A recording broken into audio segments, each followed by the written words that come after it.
beyond the body, the hidden logic that proves you were never meant to die. I want to take you somewhere few people have ever dared to go, not physically, but mentally, spiritually. A place where the fear of death dissolves. A place where immortality stops being a fantasy and starts becoming something you feel. Not a belief, not a hope, a knowing. But here's the catch. We can't get there through superstition or wishful thinking. We have to go through the hard door, the philosophical door, the one that forces us to question everything we think we know about life, about death, and about who we really are. Click subscribe to this channel to get more profound insights. Because if you really sit with the idea of death, not just the idea of losing others, but your own death, something strange begins to happen. Your chest tightens. Your mind tries to escape. You distract yourself. That's how deep the programming runs. We've been taught that death is the end, that consciousness is a side effect of biology, that when the brain stops, you stop. But here's the question that breaks all of that.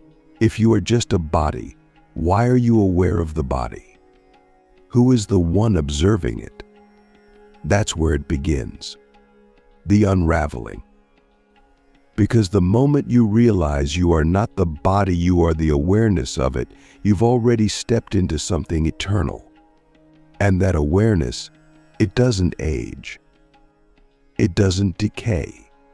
It doesn't belong to time. Think about it. Your body has changed entirely since you were a child. Every cell, every molecule. But there is something in you that hasn't changed at all. The witness. The observer. That still, silent presence that sees it all. And that presence is not biological. It's not physical. It's not a product of the brain. It existed before you had a name. It existed before you understood language. It is not the thoughts. It is the space beneath the thoughts. And here's the truth most people never let themselves realize. Death cannot touch what is not physical. And you are not physical. You are the awareness having a physical experience. Let's go deeper. Imagine you're in a dream. While you're dreaming, everything feels real. The people, the places, the story. But when you wake up, you realize none of it was physical. It was all occurring in consciousness. So here's the question, what if waking life is also a dream? Not a meaningless dream, but a dream inside a larger consciousness. What if you are not in the universe is in you? This isn't just poetic, it's logical. Philosophers from Plato to Plotinus to Descartes to modern quantum theorists have all hinted at the same truth. Reality is not made of matter. It's made of mind. And if that's true, if mind is primary, then death, as we know it, is nothing more than a transition of form. Not an end, just a shift. Like waking from one level of the dream into another. Carl Jung once said, what we call death is not the end, but the return. Return to what? To that formless awareness that was never born and can never die. An eternal consciousness that wears human life the way an actor wears a costume. And when the scene ends, the actor doesn't die. They step off stage. But here's the twist that changes everything. Most of us are so identified with the character, the body, the story, the personality that when the costume falls, we think we're falling. That's the illusion. That's the fear. But the truth is, You were never the costume. You were never even the actor. You were the light projecting the film. So let me ask you the first deep question of this journey. Are you afraid of death? Or are you afraid of realizing you were never who you thought you were? Because to lose the illusion of self is the real ego death. And the ego fights it with everything it has, perpetuating the myth of mortality, keeping us small, keeping us afraid. But if we dare to go beyond that fear, if we dare to question the very fabric of what we call real, something opens. A space inside us becomes quiet, not numb but still. And in that stillness we remember. We remember what the mystics have always known, that we are not in time. We're watching time. That we are not moving through life, life is moving through us. And that's the foundation of the philosophical proof, not an argument in a textbook, but a living, breathing recognition. If you are aware of change, you cannot be what is changing. If you are aware of death, you cannot be what is dying. You are the eternal witness, the unchanging ground of experience. And every spiritual tradition that's ever touched truth has pointed to this same realization. But why don't we live from that place? Why don't we remember every day that we are immortal awareness playing inside a temporary dream? Because the illusion is strong, the veil is thick, and the matrix of form is designed to keep us forgetting. Every heartbreak, every fear, every loss pulls us deeper into identification. And yet, inside every moment of grief, there's a doorway, a whisper, a crack in the matrix that says, this is not the end. This is the beginning of awakening. So let me ask you again, what if death is not the opposite of life, but the opposite of birth? What if life itself is eternal, and we are simply passing through rooms inside that eternity? This is not just a comforting thought. It's a radical call to awaken, because when you realize you cannot die, you also realize something else. There is nothing to protect. And when there's nothing to protect, you are free, free to love without fear, to create without hesitation, and to live without apology. But don't take my word for it. Test it. Practice being the awareness, not the personality. Watch your thoughts. Watch your emotions. Watch your reactions. And then ask, if I can watch all of this, who am I? That's the doorway to the truth. The consciousness that cannot die, why you are the universe in disguise. We've been conditioned to believe that consciousness is a side effect of biology.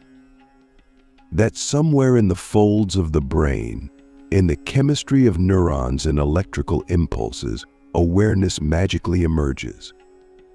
But have you ever stopped to question that? Have you ever truly asked, what is consciousness and where does it come from? Most people don't, because asking that question is dangerous. It unravels everything. It forces you to confront the possibility that consciousness isn't in the brain is in consciousness. That your thoughts, your memories, your sense of identity, they're not the cause of awareness. They're the content of it. And here's where it gets wild. Science can't explain consciousness. Not fully. Not even close. They can map the brain. They can measure brain waves. But they can't find the thing that is aware of all of it. That's because consciousness isn't a thing. It's not located in space or time. It is the space through which time appears. Let me show you something. Right now, you're hearing my voice. You're aware of these words. But what is aware of that awareness? Can you find the boundary of your own mind? Can you locate where you begin and end? You can't, because consciousness has no edges. It's not limited to your skull. Just like a screen holds the entire movie, but is never affected by the story, consciousness holds your entire life, but is never touched by it. And that's the key to immortality. Because if consciousness is not limited by the body, then the death of the body does not end you. It ends the form, not the field. And that field, that infinite field of awareness, it's not yours. It's not personal. It's universal. You're not just you. You are the entire ocean pretending to be a single wave. This isn't just mysticism. It's reflected in the deepest layers of philosophy and physics. Quantum mechanics shows us that particles don't even exist unless they're observed. That observation consciousness is fundamental. Physicists like Max Planck, the father of quantum theory, said it plainly: I regard consciousness as fundamental. I regard matter as derivative from consciousness. So if matter comes from consciousness and not the other way around, then death, being a material event, cannot touch the source. You are not a product of the universe. You are the universe, dreaming itself into form. Let's go deeper. What you call yourself is a story. A collection of memories, preferences, fears, and desires. But who were you before you had memory? Who are you when thought falls silent? That's still presence. That is the truth of you. And it's not something you reach. It's what's always been there, beneath the noise. And here's the secret. That presence is the same in all of us. It's not your awareness and my awareness. It's one awareness wearing billions of masks. When one body dies, the mask falls off, but the actor doesn't die. The actor just changes costume, and the actor isn't a person. The actor is pure being. This is why mystics throughout history, from the Upanishads in India to the Gnostics in Egypt to the Sufis of the Middle East, all say the same thing: I am not the body. I am not the mind. I am the self-eternal, formless, infinite. So why do we fear death? Because we've forgotten who we are. We've mistaken the character for the consciousness. And when the character faces death, it panics, it clings, it mourns. But death isn't coming for you. It's coming for your story. And your story was never the whole truth. Here's a radical thought. What if death is not the end of you, but the beginning of remembering? What if, in that final moment, when the body lets go, you experience not darkness but clarity? Not an ending but a return to the infinite field you've always been a part of? People who've had near-death experiences report this over and over again. A sense of peace, a sense of merging, a sense of being more alive than ever. Why? Because when the illusion of separation dissolves, what's left is unfiltered being. What's left is home. And that changes everything. Because now, life isn't something to survive. It's something to express. You don't have to protect yourself. You don't have to control every outcome.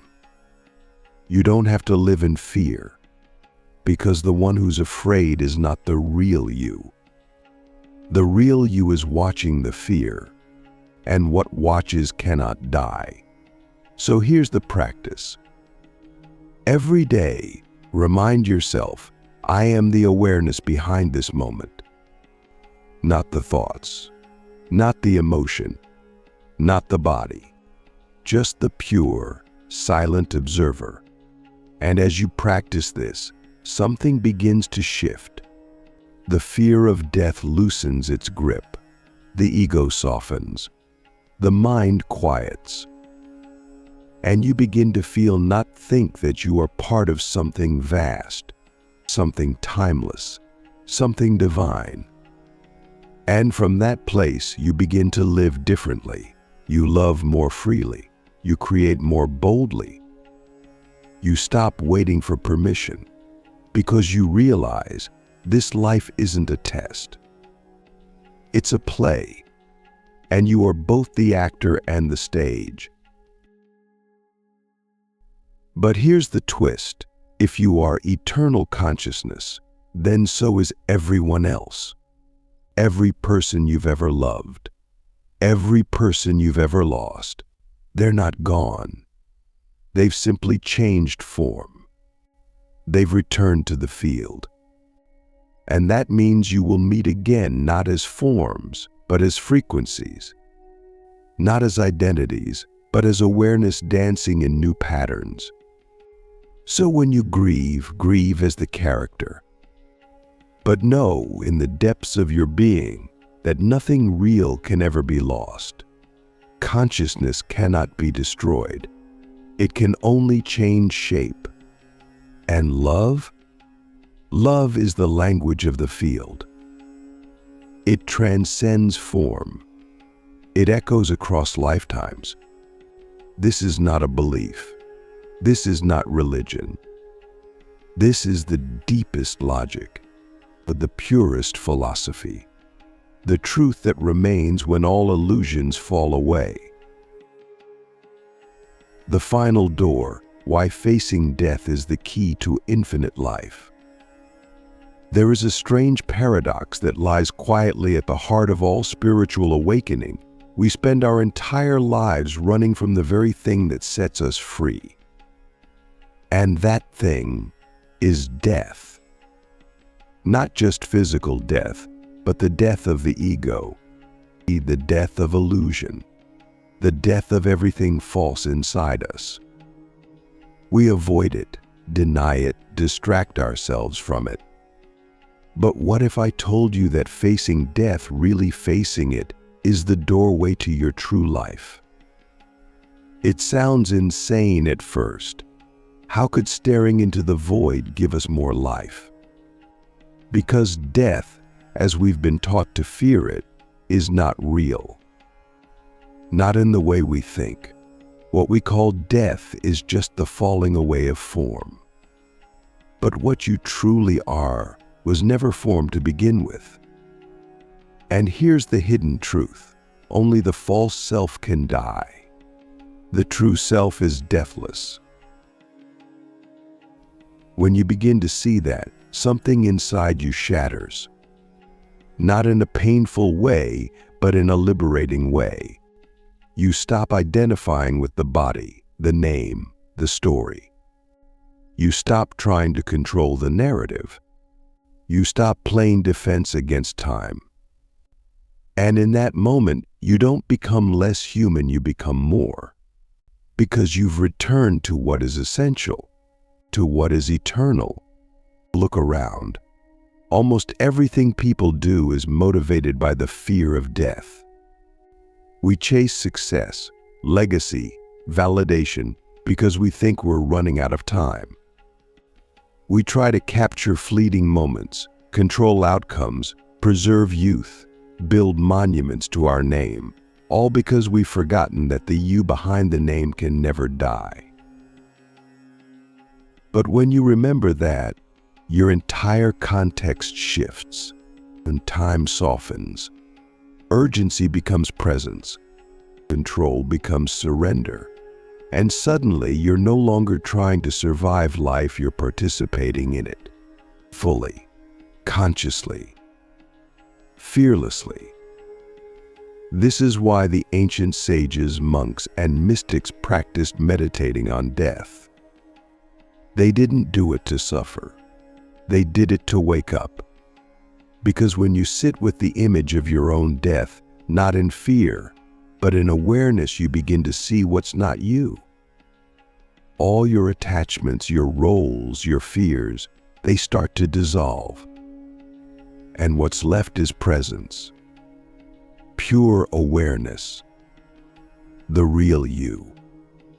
The you that was never born and will never die. So let me ask you a question that most people will never ask you in their entire lives. What would it mean to die before you die? What would it mean to let the false self fall away now? To no longer wait for the edge of life to realize what matters. To stop postponing your truth, your love, your light. Because that's the great cosmic joke. Death is not the end. It's the mirror. And when you look into it, not with fear, but with reverence, you begin to see the infinity that has always been within you. You begin to live from that place, not toward it. And that is the ultimate reversal. That is the awakening. Imagine this. You're standing at the edge of your life. Your body is old. Your time is up. And you look back at everything you've done, everything you've said, everything you've held back. And in that moment, one question echoes louder than all the rest. Did I truly live? Not, did I succeed? Not, did I impress anyone? But did I live from my soul? And here's the wild part. The only thing that will have ever stopped you from doing that is fear. Fear of judgment, fear of failure, fear of the unknown. But all of those fears come from the illusion of death, from thinking you are temporary, from forgetting your eternity. But if you remember, truly remember that you are consciousness itself, then death becomes your liberator, not your enemy. It becomes the spark that ignites your purpose. It becomes the teacher that strips away everything that doesn't matter and leaves only what's real.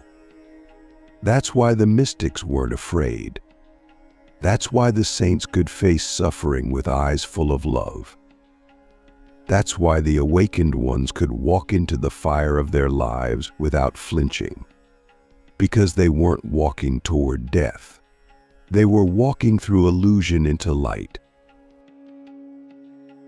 So what does this mean for us, practically?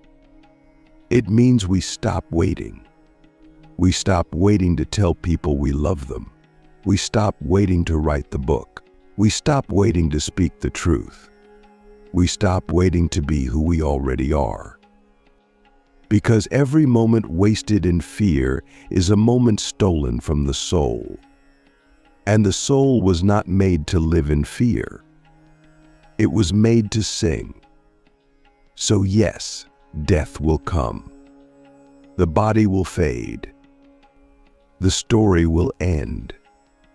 But you, the real you, will remain, watching, witnessing, dancing through new forms. And when you realize that, you stop clinging to the temporary. You stop trying to make this life last. Instead, you make it count. You live not from fear of the end, but from the power of the eternal now. That's the gift of death. It's not the darkness. It's the invitation. The reminder that this moment, this breath is sacred. That life is not a race against time, but a dance with eternity. So let me ask you one final question. And I want you to feel it, not just think it. If nothing you do can be lost, if your essence cannot be destroyed, if you are already infinite, then what are you waiting for? Go, say it, create it, become it. Let love. Because this isn't the rehearsal. This is the dream. And you are the dreamer. You are the stillness behind every heartbeat. You are the light behind every lifetime. You are the deathless awareness through which the universe wakes up to itself. And once you really see that death becomes what it's always been, just a doorway. And on the other side, not silence, but the sound of your soul remembering itself.